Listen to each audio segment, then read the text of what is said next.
Tech companies under fire as both sides of the aisle are targeting the likes of Twitter, Facebook, and Google. This over censorship and antitrust.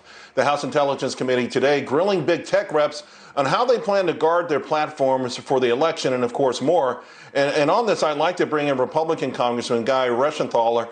Congressman, first, we just learned, I'm not sure if you heard this, but moments ago, Facebook deleted ads from President Trump's reelection campaign for what they're saying is a violation of policy against organized hate.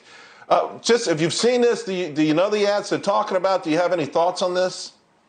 Well, Charles, first off, thanks for having me on. I'm just getting caught up on this story with Facebook, but it looks like what Facebook did is they banned President Trump's ads for including Antifa's symbol.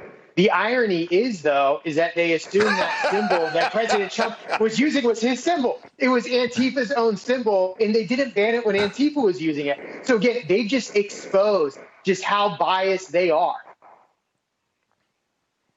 That is absolutely nuts. You know, the news broke as we were going on air, so I couldn't get the details on it. It feels like, listen, Facebook under a lot of pressure. We both know this because initially they weren't going to do what Twitter did. They said, you know what, we'll let the platform speak for itself. They also said they let people opt out of political ads. So it feels like they're bending to the will of the mob. But how hypocritical is this? It's completely hypocritical. And, it might be a new story today, but it's the same old playbook we've been seeing from these big tech companies.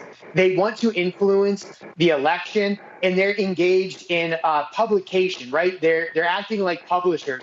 And that's a legal distinction because the law, CDA 230, which we're going to talk about in the Judiciary Committee, but that says that these companies can act as platforms and take off some sensitive information and still get immunity from liability, okay? That's important. The other option is they decide to be publishers, where they're creating their content, they're picking what goes on, and then they're open to lawsuits and liability.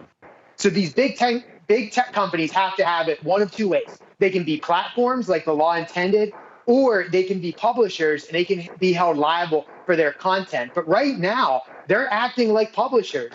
When they demonetize conservative speakers, when they take down posts, when they act like that, they should not be afforded liability protection under the Communication Decency Act, Section 230. And that's really what Judiciary is going to focus on in the weeks ahead.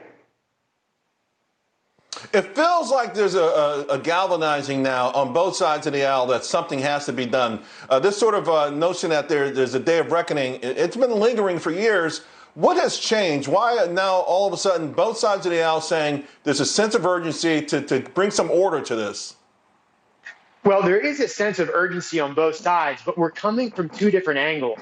The Democrats don't think big tech is going far enough to censor conservative viewpoints.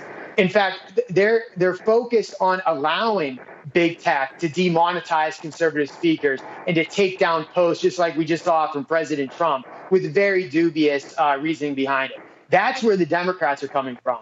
The Republicans are coming from it from a different angle and saying that you have to choose big tech. You either are platforms where people just post content, or you're publishers. So it's an interesting viewpoint, but I can tell you, we as conservatives feel like we're being singled out, and we feel like big tech is abusing Section 230 of the Act.